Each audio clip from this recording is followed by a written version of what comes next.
বেয়াদবি করে ইসলাম থেকে বেরিয়ে যায়। ইমাম কাজী আয়াজ রাহমাতুল্লাহ আলাইহি আশ-শিফা কিতাবের মধ্যে লিখছেন, কোন ব্যক্তি যদি নবীর জুতা মুবারককে জুতুয়া বলে কাফির হয়ে যাবে। আল্লাহর নবীর জুতাকে যদি জুতুয়া বলে, নবীর জুতোর বেয়াদবি করে, সেই ব্যক্তি কাফির হয়ে যাবে। তাহলে যে ইবনে আব্দুল ওয়াহাব নজদি আদম আলাইহিস সালামের প্রতি শিরকের ফতোয়া দিয়ে তিনার অপমান করেছে, এই ব্যক্তি কি মুসলমান থাকতে পারে? কিন্তু এই দলের লোক, এই ওয়াহাবি মতের লোক, এরা একে মুজাদ্দিদ মানে, শেখুল ইসলাম মানে, বিভিন্ন রকমের টাইটেল দিয়ে তারা তাকে সম্বোধন করে, তাকে স্মরণ করে। আর যারা অরিজিনালি গুস্তাখে রাসূল, অরিজিনালি কুফরি করে মরেছে, নবীদের বেয়াদবি করে মরেছে, এদেরকে তারা নিজের ইমাম মনে করে। আর খাজা মঈনুদ্দিন চিশতির মতন আল্লাহর ওলি, যিনি ইসলাম প্রচার করেছেন, আল্লাহ আল্লাহ করতে মরেছেন, শেখ আব্দুল হক মুহাদ্দিস দেহলভী রাহমাতুল্লাহ আলাইহি আখবারুল আখিয়ার কিতাবে লিখছেন, যখন খাজা মঈনুদ্দিন চিশতি ইন্তিকাল করলেন, তিনার পেশানিতে একটা লেখা উঠেছিল, বন্ধু আজ বন্ধুর কাছে চলে গেল।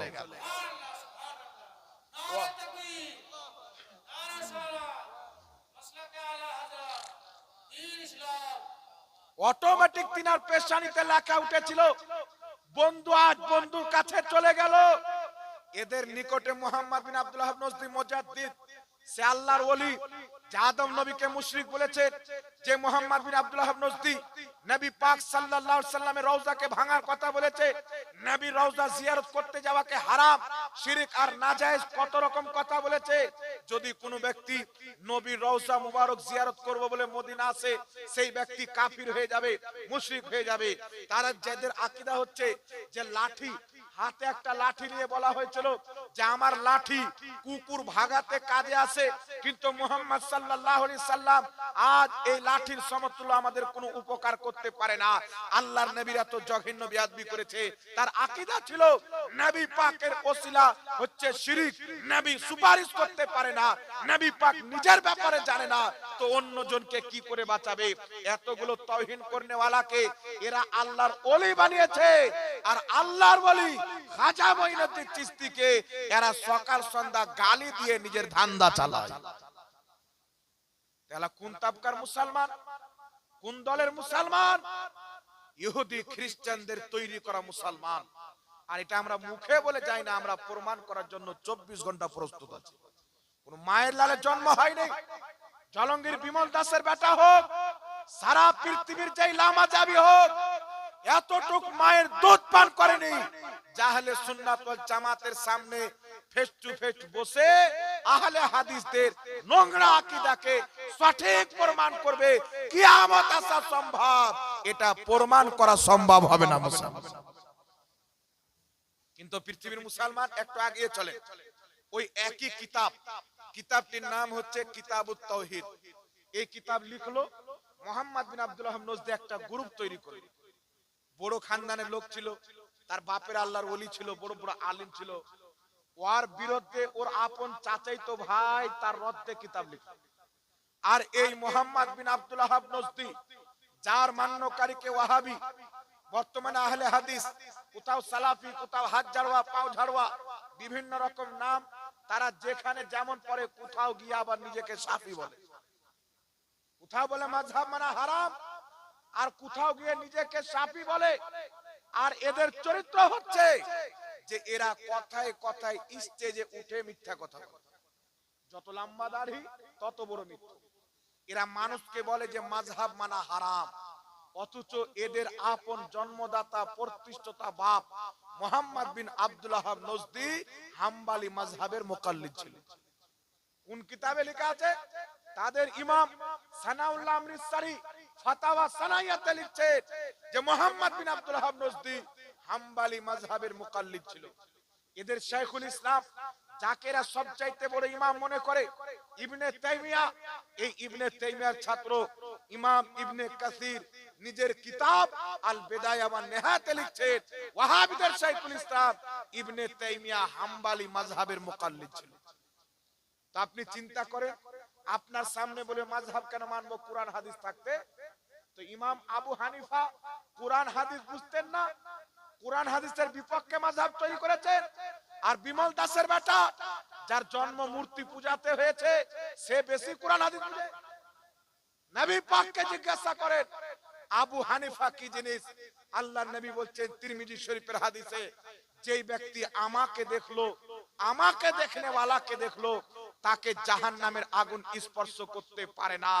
অর্থাৎ যারা ঈমানের চোখে নবীকে দেখেছেন, ঈমান নিয়ে কবরে গিয়েছেন, তাকে জাহান্নামের আগুন স্পর্শ করতে পারে না।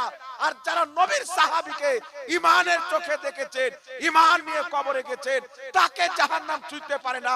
অর্থাৎ তারা জান্নাতি।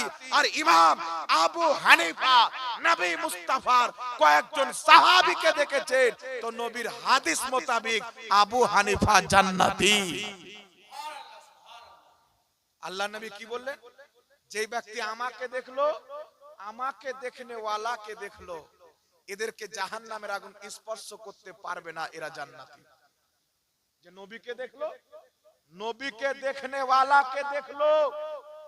এখন বাংলাদেশের একটা মৌলবি বলছে যে নবীকে দেখলি যদি জাহান্নাম হারাম হয়ে যায়।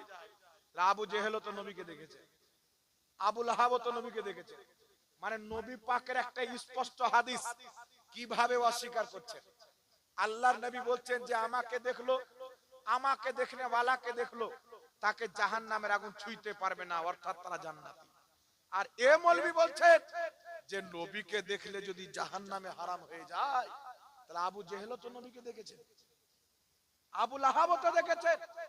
আমি ওই শয়তানকে উত্তর দিতে চাই যে আবু জেহেল, আবু লাহাব ওয়াহাবিদের চোখে নবীকে দেখেছে, তাই তারা জাহান্নামে যাবে। আর আবু বকর উমর ঈমানের চোখে নবীকে দেখেছেন, আশিকের চোখে নবীকে দেখেছেন, তাই তাদের প্রতি জাহান্নামের আগুন হারাম হয়ে যায়। যে ঈমানের চোখে দেখলে, ঈমান নিয়ে দুনিয়া থেকে গেলেন, ওই তো জান্নাতি হবে নাকি? কথা বলেন। আর যারা সাহাবীকে দেখলেন তারাও জান্নাতি। ইমাম যাহাবী রাহমাতুল্লাহ আলাইহি তাযকিরাতুল হুফাজ কিতাবে লিখছেন, ক্বালা আবু হানিফা রাআইতু আনাস ইবনে মালিক। ইমাম আবু হানিফা বলছেন আমি আনাস ইবনে মালিককে আপন চোখে দেখেছি। সুবহানাল্লাহ। আনাস ইবনে মালিককে নবী পাকের সাহাবী। ইমাম জালালউদ্দিন সিয়ুতি বলছেন ইমাম আবু হানিফা সাহাবীকে দেখেছেন। ইবনে হাজার আসকালানী বলছেন ইমাম আবু হানিফা সাহাবীকে দেখেছেন। আর আল্লাহর নবী বলছেন যেই ব্যক্তি আমাকে দেখলো, আমাকে দেখনে ওয়ালাকে দেখলো, তাকে জাহান্নামের আগুন ছুঁইতে পারবে না, অর্থাৎ তারা জান্নাতি। আর আবু হানিফা নবীকে দেখনে ওয়ালা সাহাবীকে দেখেছেন, তো নবীর হাদিস মোতাবেক আবু হানিফা জান্নাতি। তো আবু হানিফার মতন জান্নাতের মাযহাব যদি না মানা যায়, মূর্তি পূজক বিমল দাসের বেটার মাযহাব মানা যাবে? ওর জন্ম শুদ্ধ আছে কিনা এটাকে প্রমাণ করতে পারবে? জি, এত বড় বড় ইমামের উপর আগুন জ্বলে। আবু হানিফা তিনটাই হাদিস জানতেন। যিনি সাহাবীকে দেখেছে, যিনার প্রশংসা আল্লাহর নবী করছে যে আমার সাহাবীকে দেখবে জাহান্নামের আগুন তাকে স্পর্শ করতে পারবে না, নবী তো এদেরকে জান্নাতি বলছেন। আর বর্তমানে ফুচকা ওয়াহাবি বেরিয়েছে, এরা বলতে যাচ্ছে আবু হানিফা তিনটাই হাদিস জানতেন। কথা বলেন বাবা, এর চাইতে বেয়াদব পৃথিবীতে কে জন্ম নিয়েছে? শয়তান পর্যন্ত এখন টেনশনে আছে, যারা আমার চাইতে বড় হারামখোর দুনিয়াতে কেমন করে জন্ম নিল। শয়তান মনে করছে আমি তো ফাখার করতাম যে সব চাইতে বড় শয়তান আমি। এদেরকে দেখার পর শয়তান এখন টেনশনে আছে যে আমার নাম্বার কমে গেল। কথা বুঝছেন বাবা? তো যে আবু হানিফা জান্নাতি, যদি জান্নাতি ব্যক্তির পিছনে চলা হয়, আপনারা বলেন তো বাবা, তাহলে আপনি কি জাহান্নামে যাবেন? আপনি চিন্তা করেন, লামাযহাবীদের একটি কিতাব, কিতাবটির নাম হচ্ছে ফিকহে মুহাম্মাদি। এই কিতাবের প্রথম খণ্ডের মধ্যে তারা লিখছে মাযহাব মানা শিরক। হানাফি, মালিকি, শাফি, হাম্বলি যারা মাযহাব মানে এরা মুসলমান নয়, এরা হলো মুশরিক। আর ইবনে আব্দুল ওয়াহাব নজদি মাযহাব মানতো, ইবনে তাইমিয়া মাযহাব মানতো, ইবনে কাইয়িম মাযহাব মানতো, ইমাম ইবনে কাসির মাযহাব মানতো। যাদেরকে এরা শাইখুল ইসলাম বলে, মুজাদ্দিদ বলে, তাহলে এদের ফতোয়া অনুযায়ী এরা ছিল মুশরিক, আর যে ব্যক্তি মুশরিককে মুজাদ্দিদ বলবে, শাইখুল ইসলাম বলবে, সেই ব্যক্তি নিজেই মুশরিক হবে। তো তাদের ফতোয়ার দড়ি তাদের নিজের গলাতেই পড়ে। এরা এখন চাদর পরে লম্বা লম্বা দাড়ি ছেড়ে সোশ্যাল মিডিয়ার মাধ্যমে শয়তানের কাজকে আগে বাড়াচ্ছে, যে মানুষ যদি মরে যায় তাহলে তার পাশে কোরআন পড়া যাবে না। এই বলে কি বল না বাবা, কথা বল। বলছে মানুষ যদি মারা যায় তার পাশে কোরআন পড়া যাবে না। কথা ভুল বলেনি, ঠিক বলেছে। মানুষ যদি মারা যায় তার পাশে কোরআন পড়া যাবে না। ওই মানুষ যদি ওয়াহাবি হয় ওর পাশে কোরআন পড়া হারাম, আর মানুষ যদি মুসলমান হয় ওর পাশে কোরআন পড়া ইবাদত।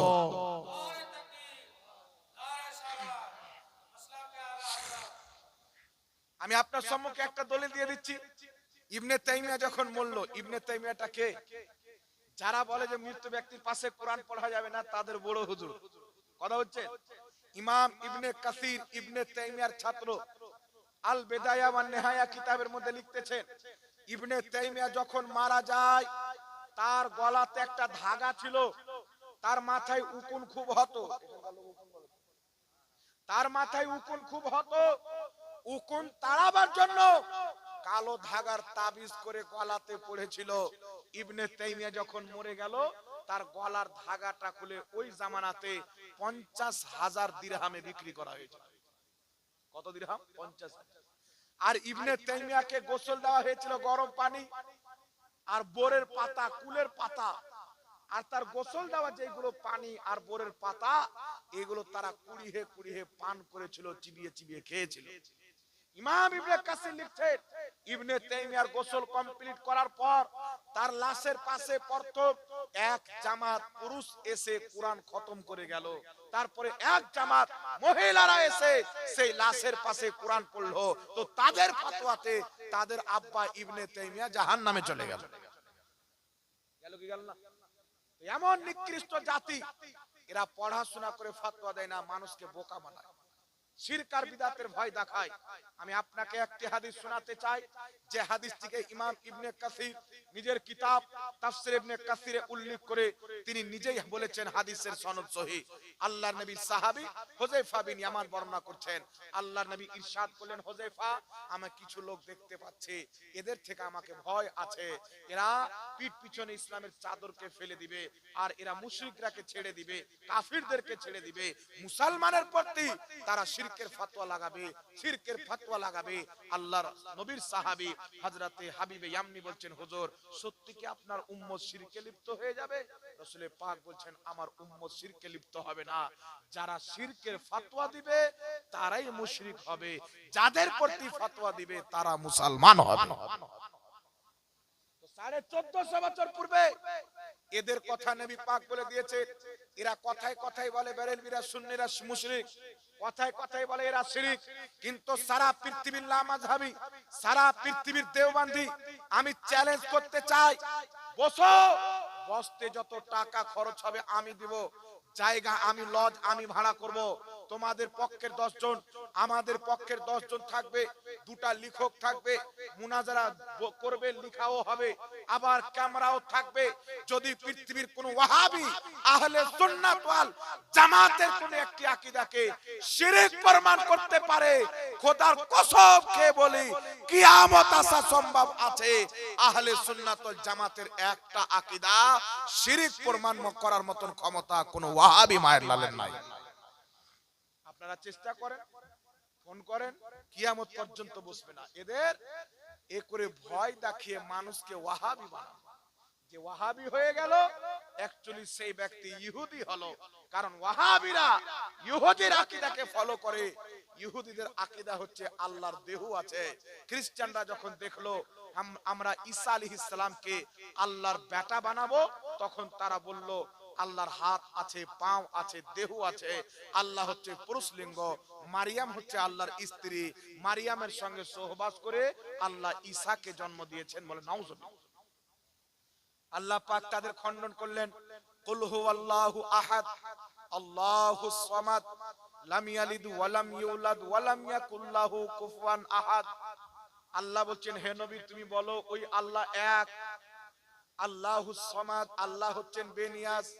লাম ইয়ালিদ ওয়া লাম ইউলাদ, আল্লাহকে কেউ জন্ম দেয়নি, আল্লাহও কাউকে জন্ম দেয়নি। খ্রিস্টানদের খণ্ডন আল্লাহ করেছে, কিন্তু খ্রিস্টানরা ঈসা নবীকে, উযাইর আলাইহিস সালামকে আল্লাহর বেটা বানানোর জন্য যে নাপাক আকীদা তৈরি করেছিল, যে আল্লাহর দেহ আছে, অঙ্গ পতঙ্গ আছে, এই নাপাক আকীদা কুরআন পাকের কিছু আয়াতে মুতাশাবিহাতকে নিয়ে ওয়াহাবিরা প্রচার করে মুসলমানের ভিতরে সহিহ আকীদা নাম দিয়ে হচ্ছে। নচে 1450 বছর থেকে মুসলমানদের এটাই আকীদা ছিল যে আল্লাহ পাক হচ্ছে নিরাকার। জোরে হবে না সুবহানাল্লাহ? এরা যুক্তি দিচ্ছে আল্লাহ পাক জাহান্নামীদেরকে জাহান্নামে দিবেন, আল্লাহ বলবেন জাহান্নাম হয়েছে, জাহান্নাম বলবে আল্লাহ না আরো দাও, আল্লাহ আরো জাহান্নামে দিবেন। জাহান্নাম বলবে হয়নি, আল্লাহ আরো দাও, আল্লাহ নিজের পাও জাহান্নামে রেখে দিবেন, জাহান্নাম ফুল হয়ে যাবে। আল্লাহ বলবে জাহান্নাম হয়েছে, জাহান্নাম বলবে বাস, আল্লাহ বাস হয়ে গেছে। তো আল্লাহ যদি আকার আকৃতি না থাকে তো আল্লাহ পাক জাহান্নামে পাও দিবে, জাহান্নাম ফুল হয়ে যাবে। এখান থেকে বোঝা যায় আল্লাহর আকার আকৃতি আছে। কিন্তু আমি আপনাকে বলি বাবা, বেলুনে যখন হাওয়া ভরবেন বেলুন ফুল হবে কি হবে না? কথা বলেন। বেলুনে হাওয়া ভরবেন তো বেলুন ফুল হবে। তো আপনাদের এলাকার মাওলানা খুশ মোহাম্মদ সাহেব যদি বলে যে বেলুনে হাওয়া ভরলাম তো বেলুন ফুল হয়ে গেল, এর মানে হাওয়ারও আকার আকৃতি আছে, বিশ্বাস করবেন? তো যুক্তি দিয়ে মানুষকে বোকা বানাচ্ছে। আর সারা পৃথিবী নবী পাক সাল্লাল্লাহু আলাইহি সাল্লামের ওসিলা জায়েজ, তাওয়াসসুল জায়েজ, এই বিষয়ে প্রত্যেক সাহাবার ইজমা আছে, মুসলমান একমত, কেউ মতভেদ নেই। আর বর্তমানে ওয়াহাবি মতবাদ বলছে নবীর ওসিলা নেওয়া মানে শিরক আকবার, শিরক। জান্নাতুল বাকিতে বোর্ড লাগিয়ে দিয়েছে নবী ওলির ওসিলা হচ্ছে শিরক, অথচ সাহাবাকে নবী পাক শিক্ষা দিচ্ছেন। ইবনে মাজার সহিহ হাদিস, একজন নাবিনা সাহাবী, অন্ধ সাহাবী আসলেন, ইয়া রাসূলুল্লাহ, ইয়া হাবিবাল্লাহ, আমি দুই চোখে দেখতে পাই না, আপনি দোয়া করে দেন যেন আমি দেখতে পাই। নবী পাক সাল্লাল্লাহু আলাইহি সাল্লাম বললেন তুমি যেমন আছো এটাই তোমার জন্য উত্তম। সাহাবী বলছেন না হুজুর আমি দেখতে চাই। আল্লাহর নবী বললেন বাড়ি গিয়ে উযু করে 2 রাকাত নামাজ পড়ে আমার ওসিলা দিয়ে দোয়া করো, তোমার চোখের জ্যোতি ফিরে আসবে। সাহাবায়ে কেরাম বলতেছেন ওই সাহাবী বাড়িতে গিয়ে উযু করে 2 রাকাত নামাজ পড়ে বেরিয়ে নবীর ওসিলা দিয়ে দোয়া করে বাড়ি থেকে বেরিয়ে আসছিল, তার চোখ এমন ভাবে ঠিক হয়ে গেছিল দেখে মনে হচ্ছিল না যে এ আবার কোনোদিন অন্ধ ছিল। তো নবী পাক নিজের ওসিলা দিয়ে দোয়া করতে সাহাবীকে শিখাচ্ছেন। আর এই নজদি ওয়াহাবী বলছেন নবীর ওসিলা হারাম, নবীর ওসিলা শিরক, আর কোটি কোটি মুসলমানকে তারা মুশরিক বানাচ্ছেন। জোরে বলেন নাউজুবিল্লাহ। আল্লাহর নবী সাল্লাল্লাহু আলাইহি ওয়াসাল্লাম বলেছেন এ আমার সাহাবী আমি দেখতে পাচ্ছি যেমন ভাবে তোমাদের প্রতি বৃষ্টি বর্ষিত হয় তেমন ভাবে অতি শীঘ্রই তোমাদের প্রতি ফিতনা বর্ষিত হবে। সাহাবী বলছেন ইয়া রাসূলুল্লাহ ঈমান কিভাবে বাঁচাবো? নবী পাক বলছেন মুসলমানদের সবচাইতে বড় জামাত ওই জামাতের সঙ্গে থাকবে, অর্থাৎ পৃথিবীতে যেই মুসলমান যেই দিকে সংখ্যা আপনার বেশি হবে ওই জামাতের প্রতি কায়েম থাকবে। আজ সারা পৃথিবীতে সবচাইতে বেশি আহলে সুন্নাত ওয়াল জামাত সুন্নি মুসলমান আছেন। সারা পৃথিবীতে সবচাইতে বেশি সুন্নি জামাতের মানুষ আপনি পৃথিবীর কোনা কোনাতে পাবেন। আর আহলে সুন্নাত ওয়াল জামাত হচ্ছে আল্লাহর রসে। তো যারা ইংরেজদের যুগে আলাগ তাবলিগি জামাত বানিয়ে নিয়েছে, ইংরেজদের যুগে আহলে হাদিস বানিয়ে নিয়েছে, ইংরেজদের যুগে দেওবন্দি বানিয়ে নিয়েছে, এরা ফিরকাতে বন্টন হয়েছে। আর আহলে সুন্নাত ওয়াল জামাত এটা কোনো ফিরকাতে বন্টন হয়নি, এটাই হচ্ছে আল্লাহর রসে। কথা বুঝলেন বাবা? এবার আপনাকে দুই একটি কথা বলছি, কিছু কিছু কথা। আগামীতে আমাদের এই 2 দিন না 3 দিন হলো শাবে মিরাজ গেল। কদিন হলো হযরত? আজকে 1 তারিখ, 2 তারিখ পড়লো। গত মাসের 27 তারিখ 26 তারিখ গিয়ে রাত্রি 27 তারিখে আমার আপনার নবী সাল্লাল্লাহু আলাইহি ওয়াসাল্লাম কে আল্লাহ পাক মিরাজ করিয়েছিলেন। সুবহানাল্লাযী আসরা বিআবদিহি লাইলাম মিনাল মাসজিদিল হারামি ইলাল মাসজিদিল আকসা।